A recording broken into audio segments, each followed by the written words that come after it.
Bismillahirrahmanirrahim. Alhamdulillahi rabbil alamin. Wassalatu wassalamu ala rasulillahi wa ala alihi wa ashabihi ajma'in.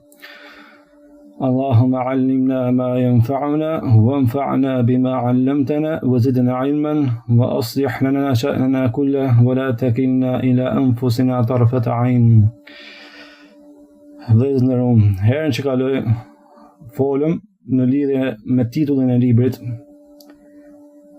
Tham se fjala e saktë është se ky libër quhet Thalathatu Usulin wa Adillatuha. Do të thënë, 3 baza dhe argumentet e tyre, apo thënë ndryshe, 3 themele dhe argumentet e tyre, apo thënë ndryshe, 3 parime dhe argumentet e tyre.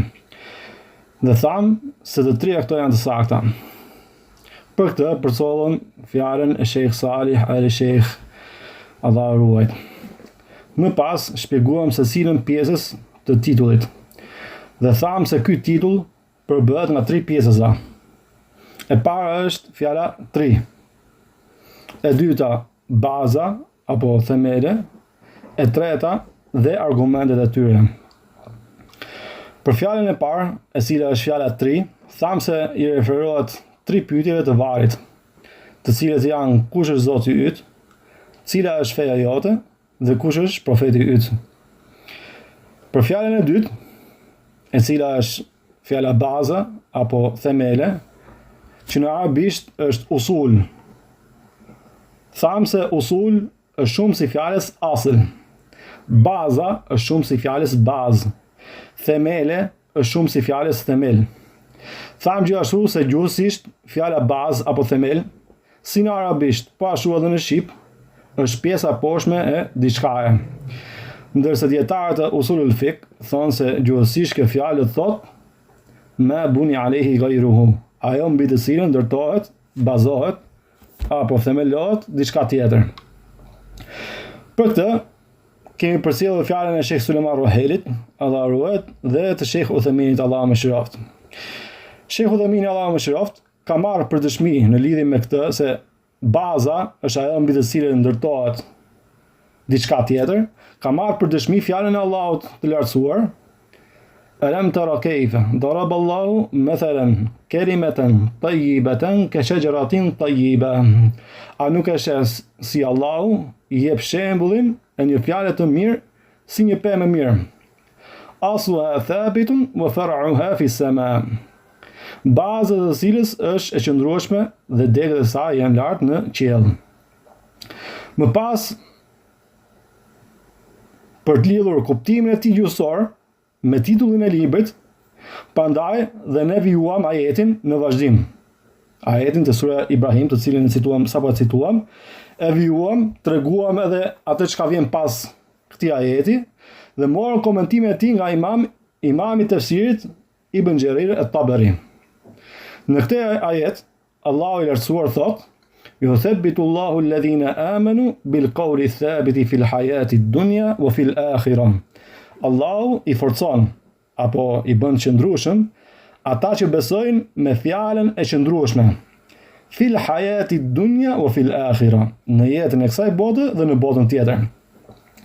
Tham se ajo që kiet për qëllim me fjalën bil qawli thabit, me fjalën e qëndrueshme, dhe më thëmë e fjalën e vërtet, sikur se thot Imam Ibn Jarir at-Tabari, e cila sipas asaj që është thënë, është dëshmia la ilaha illallah dhe Muhammedun Rasulullah.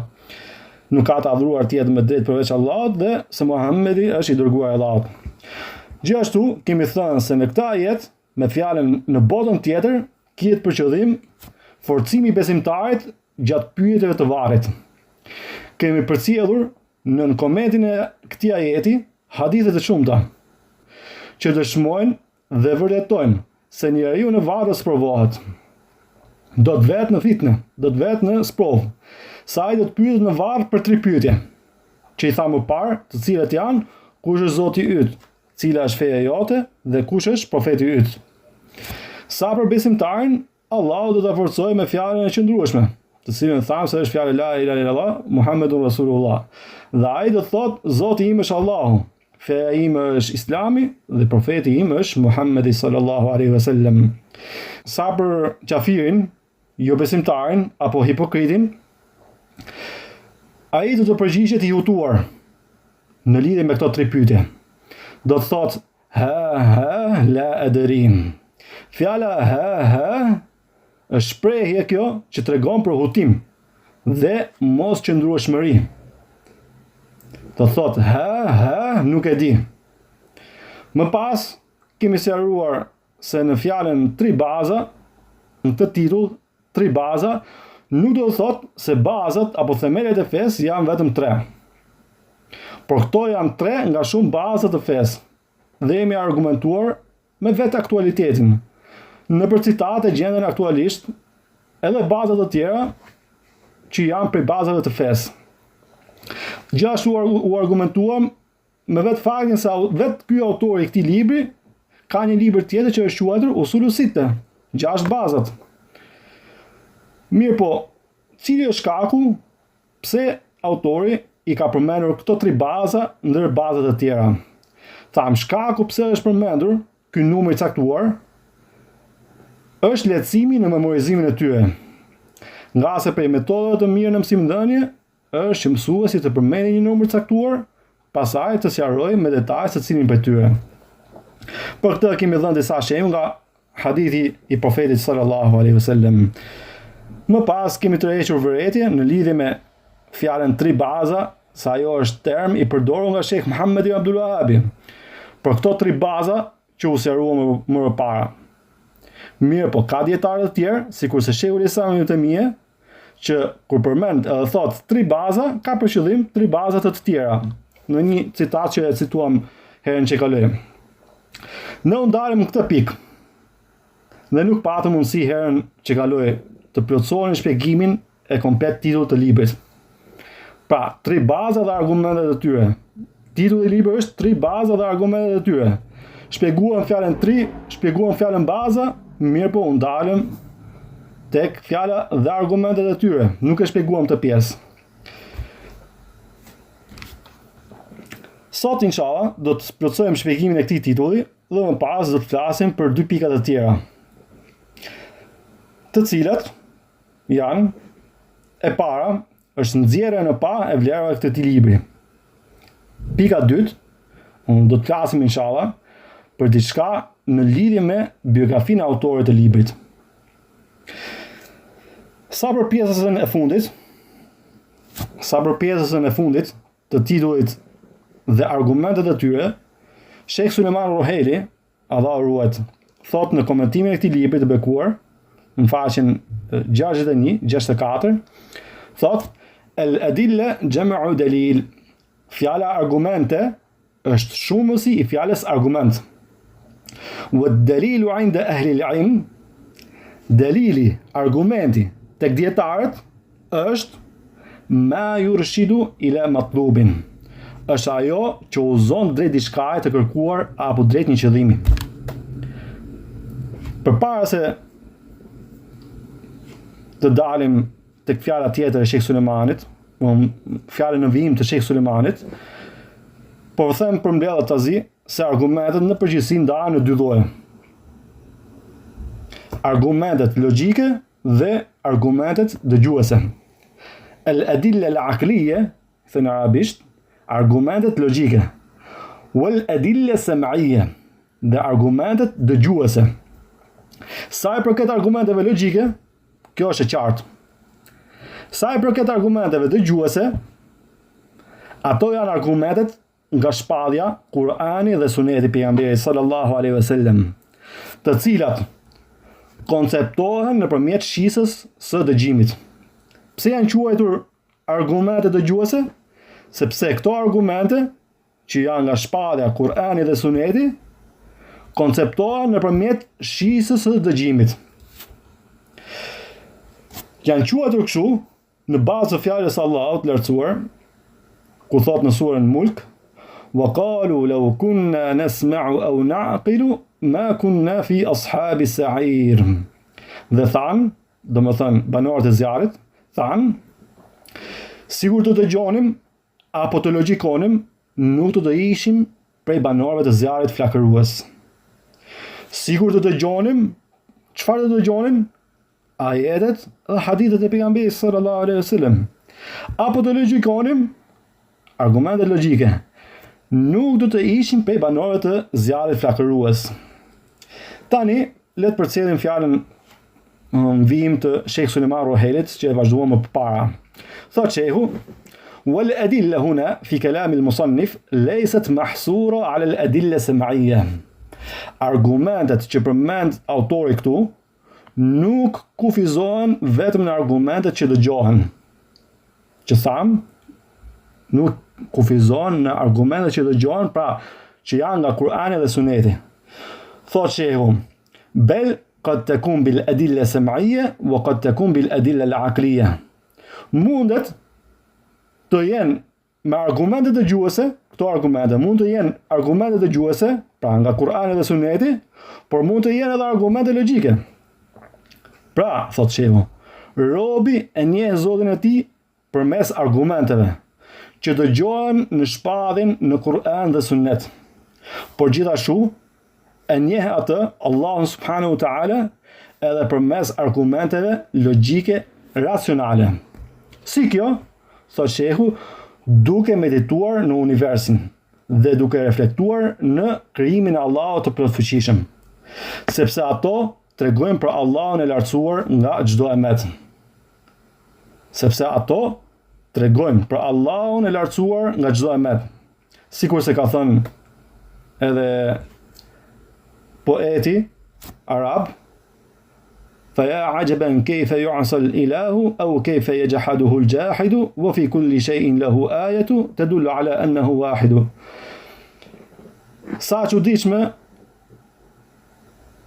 është me atë që e kundërshton Allahun, apo me atë të cilën e mohon Allahun, ndërkohë që në çdo gjë ka argument që tregon se Allahu është një. Në çdo gjë ka argument që tregon se Allahu është një. Më pas, shehu thot: "Kadhalika ma'rifatu an-nabi sallallahu alaihi wasallam takun bil adilla sam'iyya." Po ashtu thot, njohja profetit sallallahu alaihi wasallam bëhet përmes argumenteve të shpalljes. Wa ma akthar al-ayat allati athbatat li hadha an-nabi sallallahu alaihi wasallam an-nubuwwa wa sharaf ar-risala. Sa të shumta thot, janë ajetet që vërtetojnë profetësinë dhe nderin e mesazhit të këtij profeti sallallahu alaihi wasallam. Pas shehu thot, gjithashtu njohja profetit sallallahu alaihi wasallam arrihet edhe përmes logjikës. Si kjo? Njeriu mediton mbi jetën dhe biografinë e pejgamberit sallallahu alaihi wasallam. Thot më pas shehu: فإنه والله ما قرأ أحد سيرته بإنصاف إلا وجزم أنه يوحى إليه. Pasha Allahun thotë shehu, askush nuk e lexon jetën e tij, biografinë e pejgamberit sallallahu alaihi wasallam, jetëshkrimin e tij me drejtësi dhe pa anshmëri, veçse bindet se atij i vinte shpallja. Gjendja e profetit sallallahu alaihi wasallam, ashtu siç është transmetuar në biografinë e tij, nuk mund të jetë ndryshe përveçse shpallje nga Allahu subhanahu wa taala, gjë për të cilën bindet çdo njeri i drejtë. Çdo njeri i drejtë kur lexon biografinë e pejgamberit sallallahu alaihi wasallam, bindet se ai është i dërguar i Allahut. Pra, njohja e pejgamberit sallallahu alaihi wasallam, ashtu sikurse bëhet nëpërmjet argumenteve dëgjuese nga Kur'ani dhe Suneti i pejgamberit sallallahu alaihi wasallam, po ashtu është edhe nëpërmjet logjikës. Më pas thotë shehu: "Wa yakunu dhalika aidan bi tadabbur al-mu'jizat." Kjo bëhet gjithashtu duke medituar në mrekullitë që Allahu i plotfuqishëm i dha profetit sallallahu alaihi wasallam. Disa prej tyre janë transmetuar me rrugë të shumta, me mutawatir, janë mutawatir. Pra, ka shumë zinxhire transmetimi. Ndërsa mrekullia e përhershme dhe e mbetur, cila është Kur'ani, që ne e dëgjojmë, të cilën Allah subhanahu wa taala ka thënë: "Inna nahnu nazzalna adh-dhikra wa inna lahu lahafidhun." Ne me të vërtetë e kena zbritur dhikrin, e cila është Kur'ani, dhe ne jena që e ruajmë. Ashtu sikur se ka zbritur, e ka ruajtur Allah subhanahu wa taala. Dhe kjo është mrekulli. Kjo tregon se ai është i dërguar Allah sallallahu alaihi wasallam. Më pas thotë shehu, kush mediton në Kur'an, në kuptimet e tij, rënditjen e tij dhe harmoninë e tij, pa nuk ka mos përputhje me njëri tjetrën, sepse Allah subhanahu wa taala në një ajet të surja Nisa thotë: "Afala yatadabbaruna al-Qur'an", a nuk po meditojnë Kur'an, "walau kana min 'indi ghayri Allahi lawajadu fihi ikhtilafan kathira". Sigur kjo, Kur'an, sigur ky Kur'ani të ishte nga dikush tjetër përveç Allahut, do gjenden në të shumë mos përputhje. Pra thotë shehu, kush mediton në Kur'an, në kuptimet e tij, rënditjen e tij dhe harmoninë e tij, e kupton se kjo nuk mund të jetë veç shpallje. Dhe kur kupton se është shpallje, atëherë kupton se Muhamedi sallallahu alaihi wasallam është vërtet profet, është nebi dhe rasul i dërguar. Më pas së shehu, وَكَذَلِكَ يَكُونُ بِتَأَمُّلِ سُنَّتِهِ وَمَا أَرْشَدَ إِلَيْهِ مِمَّا فِيهِ صَلَاحُ النَّاسِ. Po kështu, thotë shehu, kjo arrihet duke medituar sunetin e tij dhe në udhëzimin që ai dha për të mirën dhe rregullinë e njerëzimit. Thotë shehu, nuk mediton njeriu mbi hadithet e profetit sallallahu alaihi wasallam verse bindet se në to gjendet përmirësimi dhe e mira e njerëzimit. Dhe kjo nuk mund të jetë përveç nga shpallja. Pra thotë shehu, njohja e profetit sallallahu alaihi wasallam bëhet si përmes argumenteve të shpalljes, argumenteve dëgjuese, që është Kur'ani dhe Suneti, ashtu edhe përmes përdorimit të logjikës, përdorimit të arsyes dhe meditimit mbi ato që përmendëm. Më pas thotë shehu, kama anna ma'rifata dini l-Islam innama takunu bil adilla sam'iyya. Sa i përket njohjes së fesë islame, kjo bëhet vetëm përmes argumenteve të shpalljes, argumenteve dëgjuese nga Kur'ani dhe Suneti, profetit sallallahu alaihi wasallam. Pse kjo?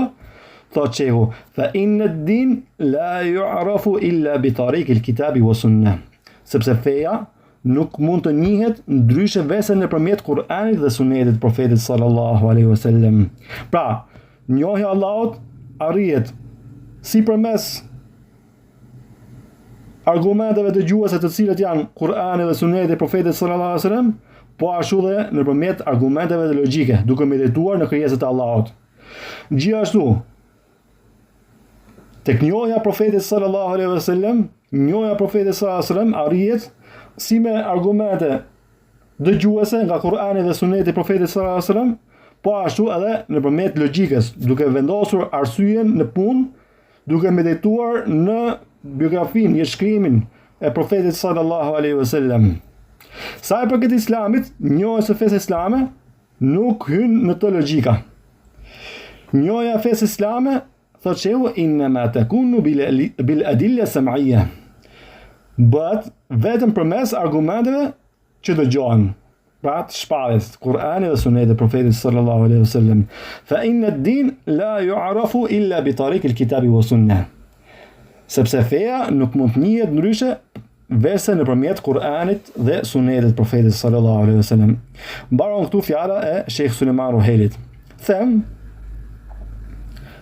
Aliu, Allahu qoftë i kënaqur me të, ka thënë, sigur se transmeton Abu Daudi dhe ka saktuar Ibn Hajar al-Asqalani, ka thënë, "Law kana ad-dinu bir-ra'yi, la kana asfalu al-khuffi awla bil-mashi min a'la."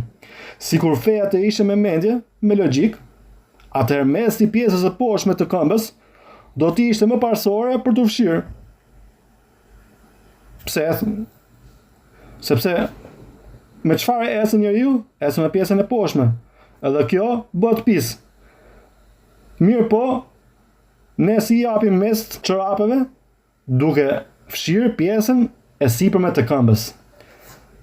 Më pas thot Aliu radhiyallahu anhu, wa qad ra'aytu Rasulullahi sallallahu alaihi wasallam yasmahu ala dhahiri khuffayhi. Unë e kam parë të dërguarin e Allahut sallallahu alaihi wasallam të japi mesh pjesës së sipërme të khufit, pra çorapave prej leshi. Tani le të dalim në pikën tjetër për të cilën do të flasim sot inshallah. Mbaruam me titullin e librit e cila është 3 baza dhe argumentet e tyre.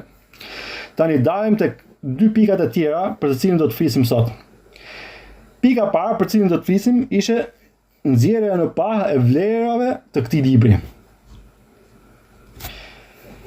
Them, realisht ne kemi folur edhe më parë në lidhje me këtë pikë. Atëherë pse po i përmendim këtu vlerat e këtij libri, kur më parë është folur për to? Pse po i përmendim këtu vlerat e këtij libri, kur më parë, në mësimet e mëparshme, i kemi përmendur ca prej tyre? Përgjigjja lidhe me këtë, them, sepse më herët përmendja e tyre erdhi në përmendjen e shkaqeve apo arsyeve pse dietarët e fillojnë mësimdhënien me shpjegimin e këtij libri. Ndërsa këtu vlera e librit përmendet si qëllim në vetvete. Megjithatë, inshallah, edhe kjo përsëritje nuk është pa dobi, pasi këtu do të përmenden inshallah edhe disa dobi që nuk janë përmendur më parë. Gjithashtu vëllezër të nderuar, këtu synohet lidhja e vlerës së librit me vlerën e autorit. Këtu synohet lidhja e vlerës së librit me vlerën e autorit.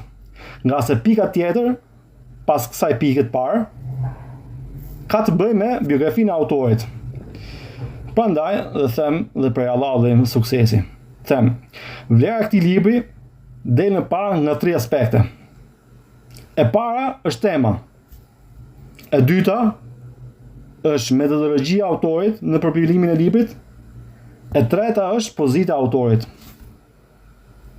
Edhe herë për përsëris. Vlera e këtij libri del në parë nga 3 aspekte. E para nga tema. Tema e këtij libri tregon për vlerën e këtij libri. E dyta është metodologjia e autorit në përpiblimin e librit. E treta nga pozita e autorit. Sa i përket temës, tema e këtij libri, sikur se kemi thënë më parë, vërtitet rreth 3 pyetjeve themelore për të cilat çdo njeri do të pyetet në varr. Andaj, thot profesori im në Fakultetin e Shariatit në Universitetin Islamik të Medinës, Sheikh Abdul Muhsin al-Abbad, Allah ruajt, thot në librin Menexhu Sheikhul Islam Muhammad ibn Abdul Wahhab fi ta'lif, që do thot metodologjia e Sheikhul Islam Muhammad ibn Abdul Wahhab në përpiblimin e librit. Ka bërë një libër që tregon metodologjinë e Sheikhul Islam Muhammad ibn Abdul Wahhab në përpiblimin e librit. Thot Sheikhu, Allah ruajt, në faqen 21, wa huwa kitabun nafisun la yastaghni anhu al-khas wal-'am. Ky është një libër i çmuar, thot. Çdo njeri ka nevojë për të, qoftë nga njerëzit e veçantë, pra njerëzit e dijes, apo nga masa e gjerë e njerëzve. Lima shtamala alayhi min bayani hadhihi al-usul thalatha wa adillatiha. Pse është libër i çmuar dhe me vlerë të veçantë? Thot Shehu, për shkak se ky libër përmban sqarimin e 3 bazave dhe argumenteve të tyre. Pra, Sheikh Abdul Muhsin ka treguar se ky libër është i çmuar, ka vlerë të lartë, pse? Për shkak të temës që ka. Për shkak se ky libër përmban sqarimin e 3 bazave dhe argumenteve të tyre. Mbaron këtu fjala e Sheikh Abdul Muhsin al-Abbadit. Gjithashtu vëllezër të nderuar, sikur se thot Ibn Abi Izz al-Hanafi në shpjegimin e Aqidës Tahawiyye, thot kuptimi përcjell kuptimin e fjalës së tij.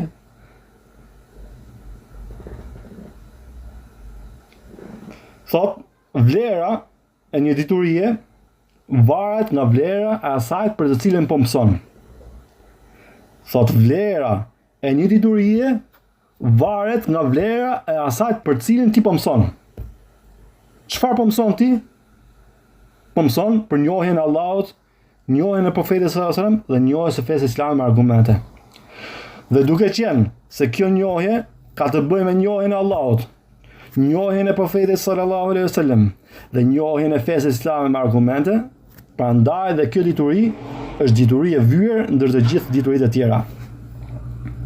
Gjithashtu, në librin e Durrës së Nije, në vëllimin 8, faqe 461, thuhet, pasi përmendet diçka që bien desh me fen. Thot, bella yasuru an qalbin radiya billahi rabban wa bil islami dinan wa bi Muhammedin nabiyan. Madje kjo vepër apo kjo fjalë nuk buron nga një zemër që është kënaqur me Allahun për Zot, me Islamin për fe dhe me Muhammedin për profet. Fa inna ar-ridha bi hadhihi al-usul ath-thalatha qutbu raha ad-din wa alayhi taduru haqa'iq al-ilm wal-yaqin. Sepse kënaqësia me këto tri baza është boshti rreth së cilit sillet feja. Sepse kënaqësia me këto tri baza është boshti rreth të cilit sillet feja. Thot dhe mbi këtë vërtiten realitetet e dijes dhe sigurisë. Veni re këtu se çfarë thot? Sepse kënaqësia me këto tri baza është boshti rreth të cilit sillet feja. Pra gjithë feja sillet rreth këtyre tri bazave. Dhe kjo tregon për rëndësinë. Tema tregon për rëndësinë. Më parë, vëllezër të nderuar, kemi folur për rëndësinë e përkushtimit në bazat e fesë, përpara gjërave dyshore. Sidomos tek ajo që përcollen nga fjala e Imam Ibn Qayyim al-Jauziyes, Allahu më shëroft. Andale po mjaftohem me atë që kam thonë më para. Edhe nuk po zjatem më shumë lidhe me këtë. Dalim tek e dyta, e cila tregon për vlerën e këtij libri, e cila ishte metodologjia e autorit në përpilimin e librit. Tham se për gjëra që tregon për vlerën e këtij libri është metodologjia e autorit në përpilimin e librit. Vetë titulli i librit si u quhet? Tri baza dhe argumentet e tyre. Tri baza dhe argumentet e tyre. Pra, na tregon për metodologjinë që ka ndjekur autori në përpilimin e librit. Sa ajo është përpiluar bazuar në argumente. Dhe kjo metodologji i jep vlerën e tij si libër. I jep vlerën e tij si libër. Autori, Allahu më shëroft, është argumentuar për çdo çështje që ka përmendur në këtë libër me argumente dëgjuese nga Kur'ani dhe Suneti i Profetit sallallahu alaihi wasallam dhe argumente logjike. Sikurse përmendëm më parë fjalën e Sheikh Sulejman Ruhailit, se autori nuk është kufizuar në këtë libër vetëm me argumente dëgjuese nga Kur'ani dhe Suneti i Profetit sallallahu alaihi wasallam, por ka përmendur edhe argumente logjike. Gjithashtu, në lidhje me këtë temë, Sheikh Sulejman Ruhaili ka thënë në shpjegimin e këtij libri, në faqen 27, këtë e kena përmendur edhe më para, mirë po duke qenë se ka lidhje me këtë pikë që po përmenim, me metodologjinë e autorit, prandaj edhe po e përsërisim. Thot shehu, wa qad kataba rahimahullah bi alfaz sahla muyassara, ai Sheikh Muhammad Abdul Wahhabi e shkroi në këtë libër me shprehje të lehta dhe të thjeshta, që t'i mësonin njerëzit e zakonshëm të mëdhenj e të vegjël nga shtresa të ndryshme dhe që të jetë më lehtë për memorizimin e tyre.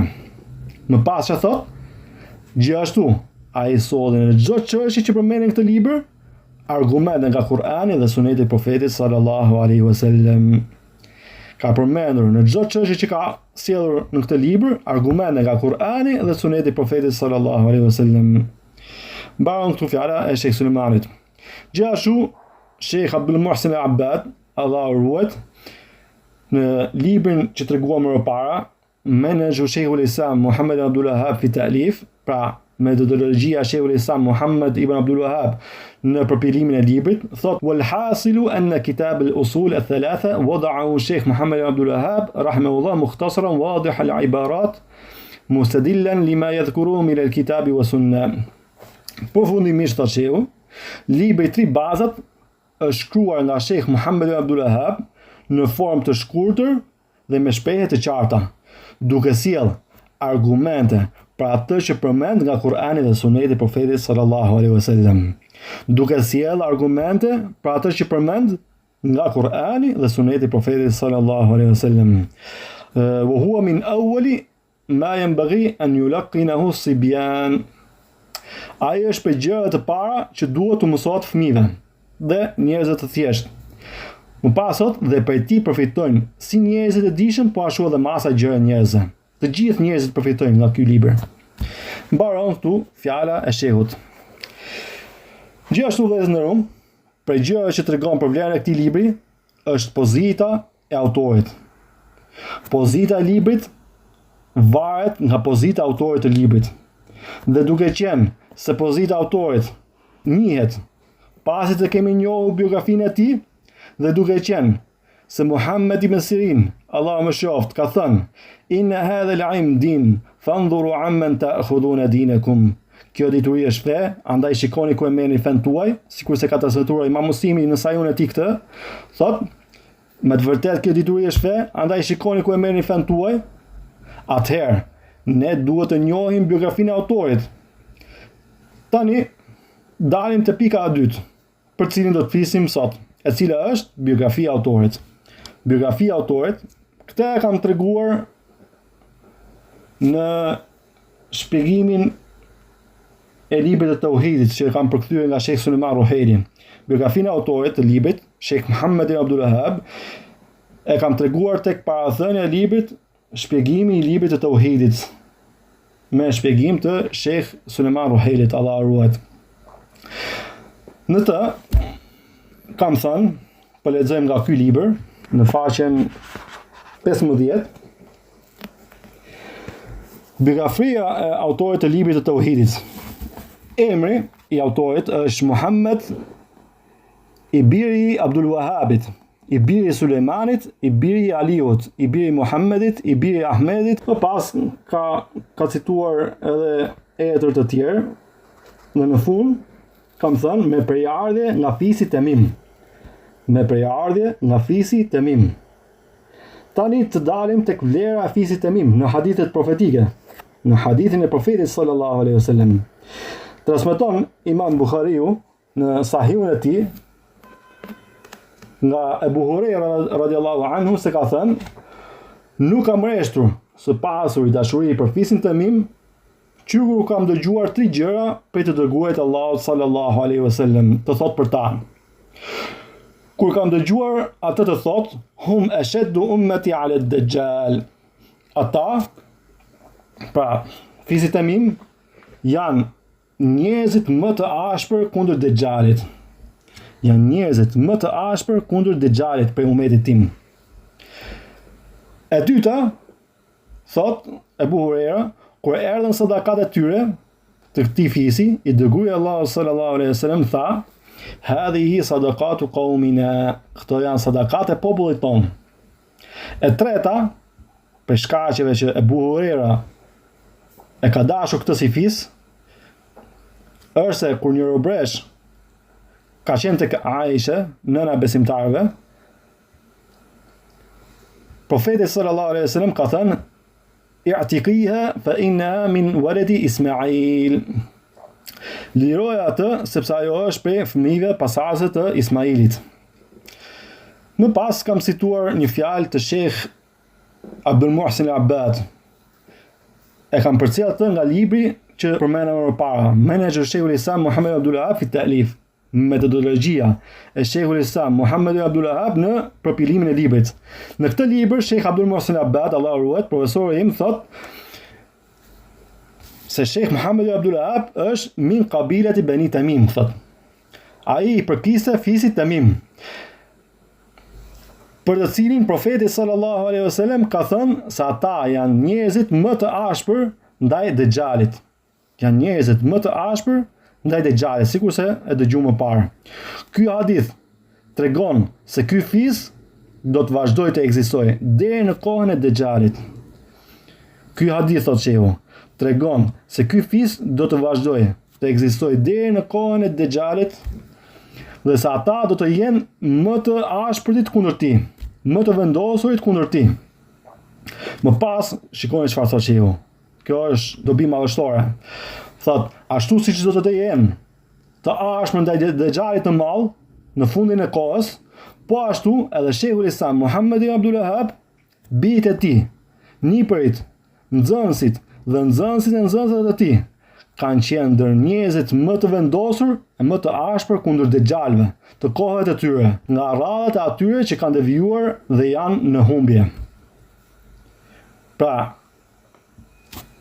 Sheikh Muhammed Abdul Wahhabi është nga fisit e Tamim. Po ashtu, nipërit, nxënësit, bijtë e tij dhe nxënësit e nxënësve të tij kanë qenë ndër njerëzit më të ashpër kundër dexhalëve, se dexhal çfarë thot? Mashtrues i madh.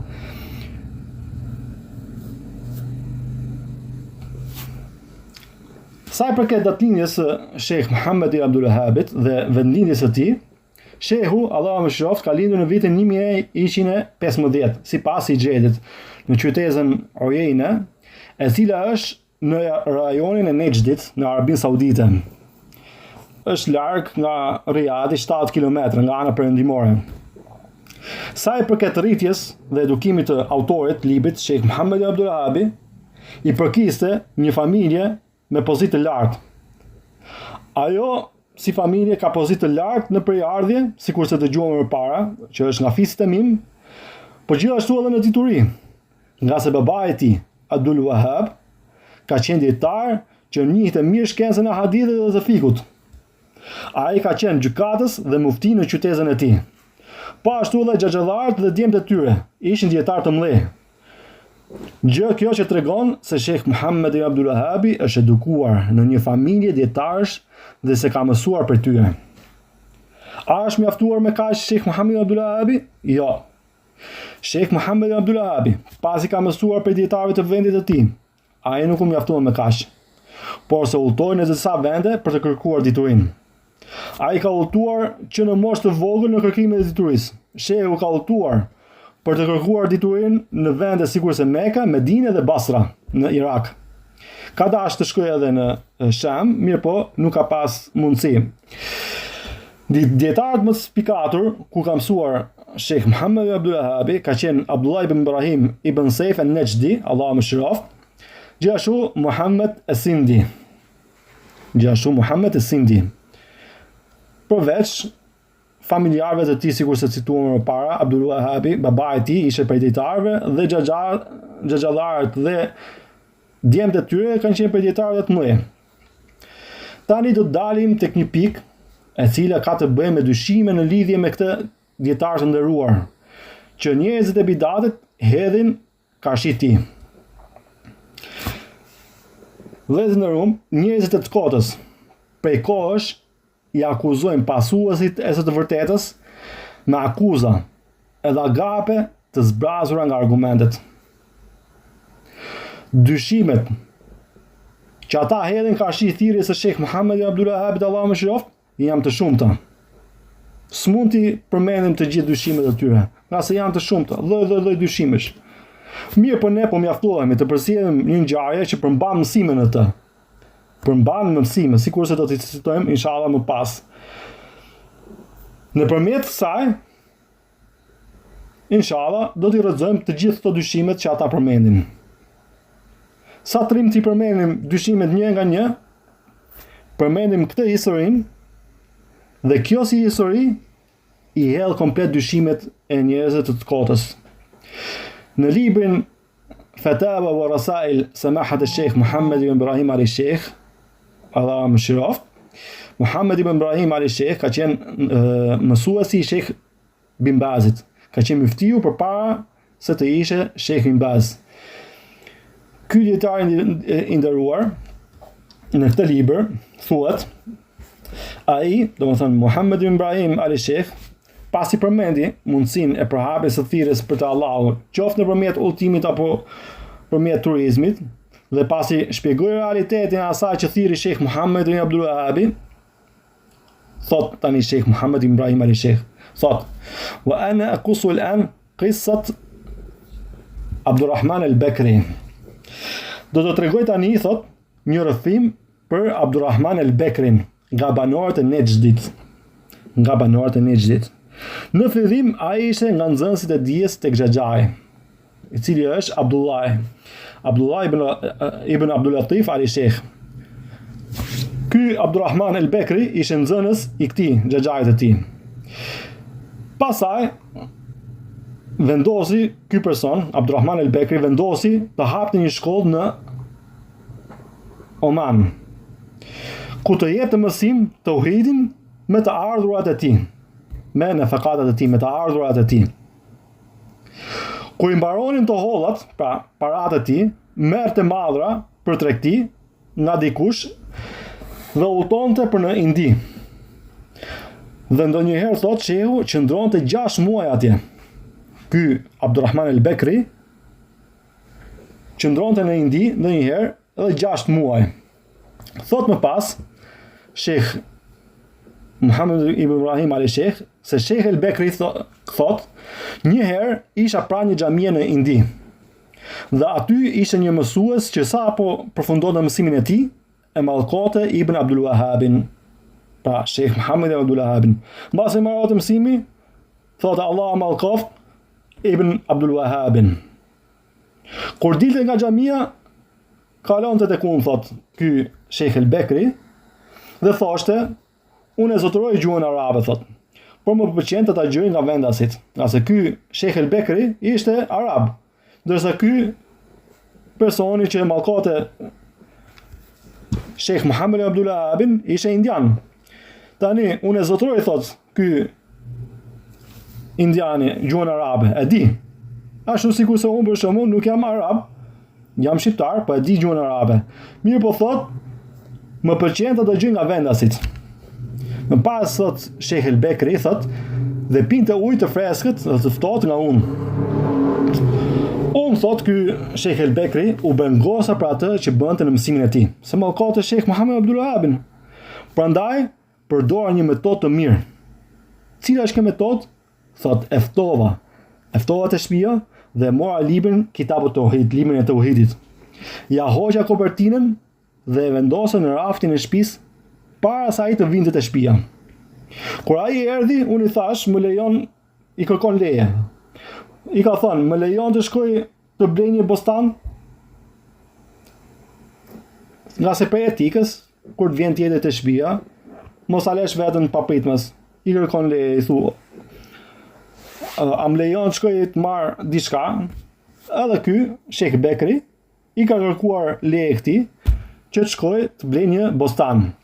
Thot ky Sheikh El Bekri, shkova dhe kur u ktheva, e gjeta atë personin që mallkote Sheikh Muhammad Abdul Wahhabin, e gjeta duke lexuar librin, pra Kitabut Tauhidin, dhe tunte kokën nga kënaqësia që po lexonte nga ai libër. Tha, ky indiani, dietari nga India, tha që mallkote Sheikh Muhammad Abdul Wahhabin, tha, i kujt është ky libër? Këto tituj e kapitujve janë të ngjashme me ato të Buhariut, thot. Pashallah, ky është vetë Buhariu. Imagjino, shikoni çfarë thot ky dietari nga India, thot që mallkote Sheikh Muhammad Abdul Wahhabin, kur ka lexuar librin e tij, thot, këto tituj e kapitujve ngjan sikur janë të Buhariut. Wallahi, thot, ky është vetë Buhariu. Nga ngjashmëria që ka Kitabut Tauhid me mënyrën se si e ka përpiluar Sahihun e tij edhe Imam Buhariu. Sheikh El Bekri në atë moment i tha, nuk e di. Pasaj, thot ky Sheikh El Bekri, i thash këtij, domethënë dietarit nga India, a nuk po shkojmë te Sheikh El Ghazwi ta pyesim? Thot Sheikh El Bekri, ky Sheikh El Ghazwi kishte një bibliotek, thot. Tani thot këtij dietarit nga India, thon, hajt shkojmë te ky Sheikh El Ghazwi, nga sa ai ka bibliotekë të madhe, ta pyesim atë se kujt i është ky libri. Thot, hym tek ai, pra te Sheikh El Ghazwi, që kishte bibliotekën, dhe i thash, kisha disa faqe dhe shehu më pyeti se të kujt janë. Pra ky shehu, ky dietari nga India, më pyeti se të kujt janë. Por nuk e dia, thot. Tani El Ghazwi, ky shehu që kishte bibliotekën, e kuptoi qëllimin e këtij personi, të Sheikh El Bekrit. Dhe thiri dikën të sillte librin me Xhmuat Tauhid, në cilin ishte edhe Kitabu Tauhid, libri i Tauhidit. Ajo u soll dhe ka asua me librin që po lexonte, pra me Kitabu Tauhidin. u krahasun këto dy libra. Dhe tha, ky është libër i Muhammed ibn Abdul Wahhabit. Atëherë, thot, shive, faqala al-alim al-hindi. Faqala al-alim al-hindi. Atëherë, thot, dietari indian u nxe. Dhe me zë të lartë tha, el-kafir,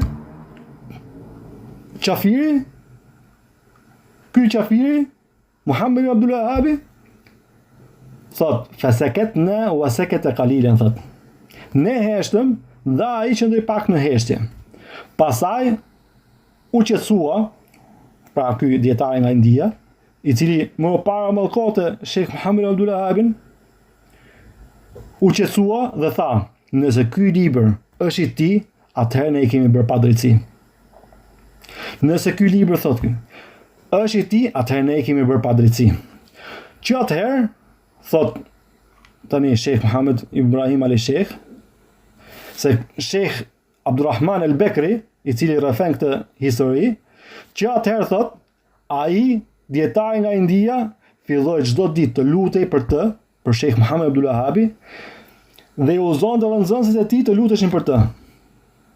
Nxënësit e tij u shpërndan në Indi, thot, dhe kur përfundoni leximin e librit, të gjithë luteshin për Sheikh Muhammed ibn Abdul Wahhabin. Këtu përfundon citimi nga libri që ka fetva e Sheikh Muhammed ibn Ibrahim al-Sheikhut. Tani them disa dobi lidhje me këtë histori. Prej tyre e para është se njeriu nuk duhet të mashtrohet ndaj dhagapeve të njerëzve të kotës, ndaj pasuesve të hakut, të vërtetës. Nga se kjo është metoda e tyre e hershme dhe tanishme. Allahu i lartë madhëruar ka thënë në Kur'anin famlar se si paganët u mundonin t'i largonin njerëzit prej profetit sallallahu alaihi wasallam nëpërmjet llagapeve dhe shpifjeve kaq i tij. Thot Allahu subhanahu wa ta'ala, kadhalika ma ata alladhina min qablihim min rasulin illa qalu sahirun aw majnun. Kështu nuk erdhi asnjë i dërguar tek ata që ishin para tyre, e që ata të mos thoshin magjistar ose i çmendur. Çfarë thoshin këta për profetët, për të dërguarit? Thoshin magjistar ose i çmendur. Madje Allahu i plotfuqishëm na ka treguar se prej kurthve të tyre është akuza në qëllimin e thirrësit. Allahu subhanahu wa ta'ala thot në surën Sad, wa qala al-kafiruna hadha sahirun kadhab. Dhe than pa besimtarët për profetin sallallahu alaihi wasallam, hadha sahirun kadhab. Ky është magjistar gënjeshtar. Aj'ala al-alihata ilaha wahida inna hadha la shay'un ujab. A do t'i bëjë të gjithë të adhuruarit tan një të adhuruar të vetëm? Më të vërtetë kjo është diçka çuditshme. وانطلق الملأ منهم أرمشوا واصبروا على آلهتكم إن هذا لشيء يراد. Më pas paria prej tyre than, vazhdoni edhe bëni durim ndaj adhurimit të idhujve të juaj. Më pas çfarë thot? Inna hadha lashay'un yurad. Më të vërtet kjo është diçka e synuar, e kurdisur. Pra akuzonin në sunimin e profetit sallallahu alaihi wasallam. Nga këtu marrim mësim se çdo pasues i profetit sallallahu alaihi wasallam patjetër do të shpifet për të. Andaj nuk duhet të mashtrohemi për shpifjeve dhe akuzave të tyre, të zbrasur nga argumentet. Komentuesi i librit Kitabut Tauhid, librit të Tauhidit, i cili është Sheikh Sulejman Ruhaili, Allah e ruajt, ka thënë në këtë libër, në shpjegimin e këtij libri, thotë: Ummeti është afër së mirës, por fatkeqësisht, o vëllezër, ata u apresin rrugët njerëzve fillimisht,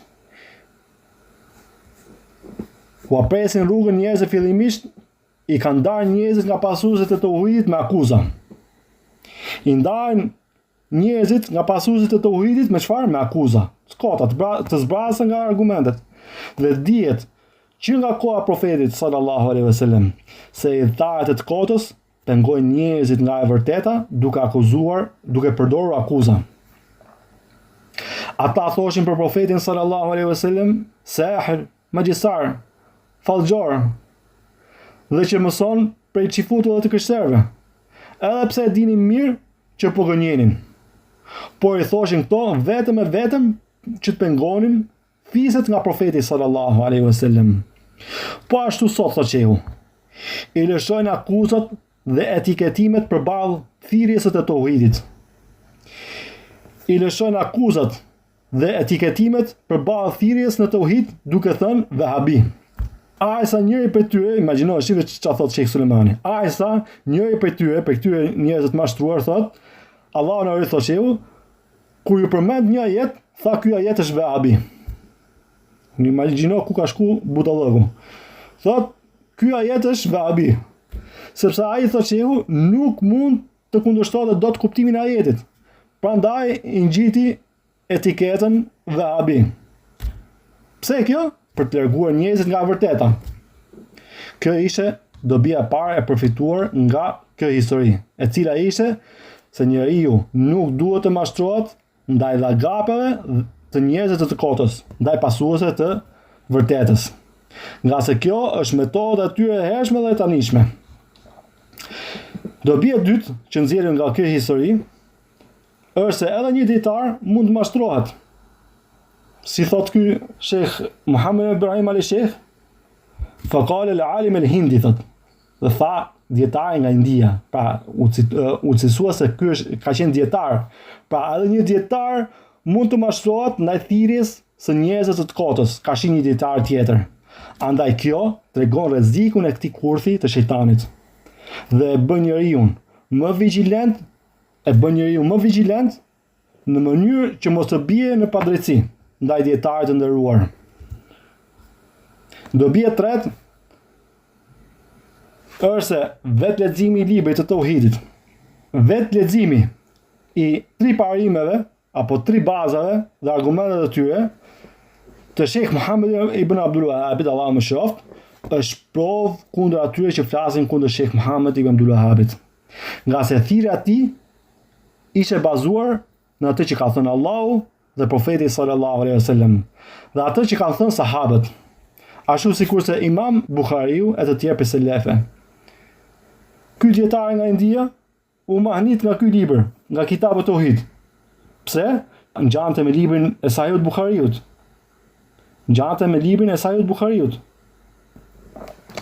Allahu i lartëmadhëruar ka treguar kotësinë e shpifeve të paganëve ndaj profetit sallallahu alaihi wasallam. Si kjo? Thot Allah subhanahu wa ta'ala tek sura As-Saba, thot, "Qul innama a'idhukum biwahida." Thuaj, o Muhammed, unë ju këshilloj vetëm një gjë. Ju këshilloj vetëm për një gjë. An taqumu lillahi mathna wa furada, thumma tatafakkaru. Të ngriheni për Allahun, 2 nga 2 ose 1 nga 1, e pastaj të meditoni. Çfarë të meditoni? Ma bi sahibikum min jinna. Shoku juaj, i cili ju ka shoqëruar ju përgjatë gjithë jetës, i cili është profeti sallallahu alaihi wasallam, nuk është i çmendur. Nga se për akuzave që i bëshin profetit sallallahu alaihi wasallam, ishte se ai është i çmendur. Çfarë thot Allah subhanahu wa taala në këtë ajet? Qul innama a'idhukum bi wahida. Thuaj, ju këshilloj vetëm për një gjë. An taqumu lillahi mathna wa furada. Të ngriheni për Allahun, 2 nga 2 ose 1 nga 1. Thumma tatafakkaru, pasaj të meditoni. Ma bi sahibikum min jinna. Shoku juaj nuk është i çmendur.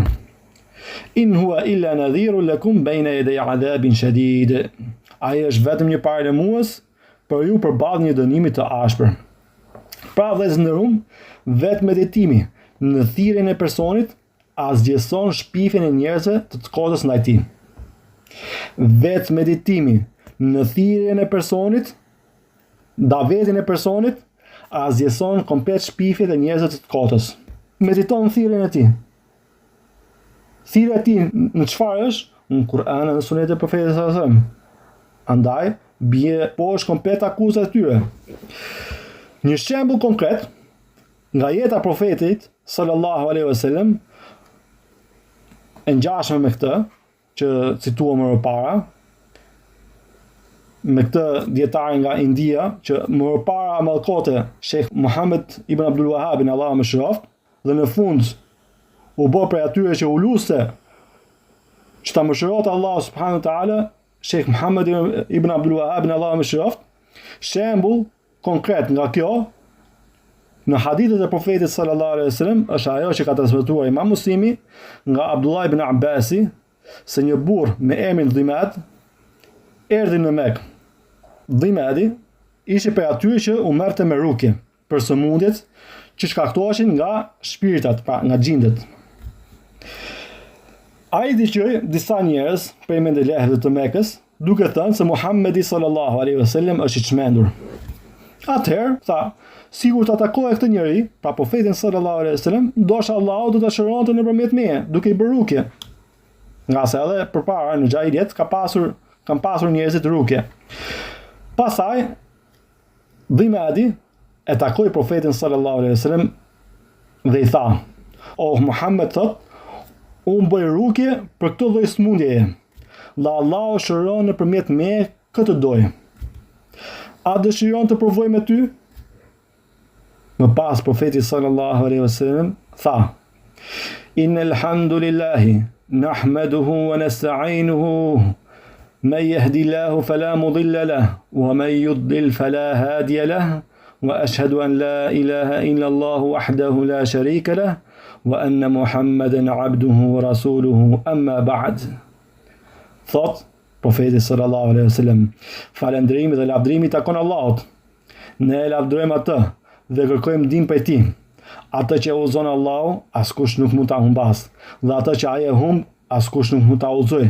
Dëshmoj se nuk ka të adhuruar tjetër më drejt përveç Allahut, të vetëm dhe të paortak, dhe se Muhamedi është rob dhe i dërguar i tij.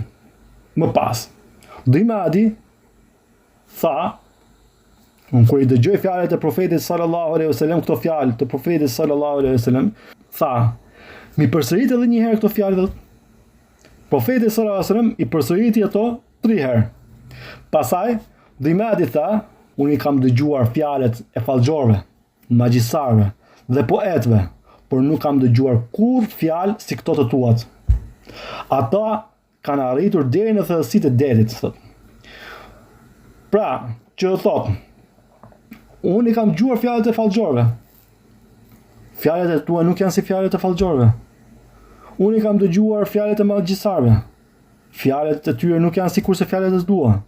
Unë i kam dëgjuar fjalët e poetëve, por fjalët e tua nuk janë sikurse fjalët e tyre. Pastaj tha: "Ma jep dorën të jap besën për Islamin." Shikoni vëllezër nderuam, Dhimadi uzohet në Islam. Po ashtu, sikurse ky dietari nga India, në fillim mallkote Sheikh Muhammad ibn Abdul Wahhabin, mirë po kur pa realitetin e thirrjes së tij, lexoi Kitabut Tauhid, librin e Tauhidit, më pas u çudit me thirrjen e tij, se kjo është në përputhje me thirrjen e profetit sallallahu alaihi wasallam. Më pas ai vazhdoi duke u lutur për Sheikh Muhammad ibn Abdul Wahhab Allahu mëshiroft. Po ashtu edhe Dhimadi. Në fillim kishte dëgjuar për profetin sallallahu alaihi wasallam se është i çmendur. Vjente profeti sallallahu alaihi wasallam me qëllim që t'i bëjë rukje. Mirë po profeti sallallahu alaihi wasallam i flet me fjalë që e mahnisin Dhimadin dhe thot: "Unë i kam dëgjuar fjalët e fallxhorëve, magjistarëve dhe poetëve, por nuk kam dëgjuar kurrë fjalë si këto të tuat." Pastaj tha: "Më jep dorën të jap besën për Islamin." I dha besën dhe profeti sallallahu alaihi wasallam i tha: "Wa ala qaumik." A e gati të japësh besën, dhe më thënë, a e gati të japësh besën edhe për popullin tënd. Dhimadi i tha: "Edhe për popullin tim." Më pas profeti dërgoi një grup ushtarësh dhe ata kaluan pranë fisit të Dhimadit. Udhëheqësi i grupit pyeti: "A morë gjë nga këta njerëz?" Një burr nga grupi tha: "Unë mora një enë për abdes." Ai tha: "Ktheje sepse këta janë njerëz të Dhimadit." Mbaron këtu hadithi në Sahihun e Muslimit, sikur se thash më parë. Pa ashtu vëllezër, edhe ai dietari nga India, kur lexoi librin e Tauhidit, e kuptoi se mendimi që kishte ndaj Sheikh Muhammad ibn Abdul Wahhabit ishte para gjykim dhe u kthye duke përkrahur atë. Kjo ishte dobia e tretë. Dobia e tretë çfarë ishte? Vetë leximi. në librin e Tauhidit apo librin 3 bazat dhe argumentet e tyre të Sheikh Muhammed ibn Abdul Wahhabit është provë kundër atyre që flasin kundër Sheikh Muhammed ibn Abdul Wahhabit. Nga se thirrja e tij ishte ka thënë Allahu, ka thënë profeti sallallahu alajhi wasallam, kanë thënë sahabët. Kjo është dituria. Po ashtu sikur se ka qenë edhe Imam Buhariu dhe selefët. Sikur se ka thënë Ibn Qayyim al-Jawziyya, al-ilmu qala Allahu, qala rasuluhu, qala sahabatu hum ulul irfani. Dituria është ka thënë Allahu, ka thënë i dërguari, ka thënë sahabët, ata janë posëduesit e diturisë. Dobi e katërt që nxjerrim nga kjo histori është përdorja e metodave të ndryshme për sqarimin e realitetit të personit. Nëse imazhi i një personi është përdosur, për metodave të mira është të fshehet emri i autorit. Në fillim, jo gjithkohës, në fillim e fsheh dhe ja shfaq më pas. Pse kjo? Në mënyrë që njeriu mos i mbyll veshët direkt sa të ngjërit emrin Vahabi.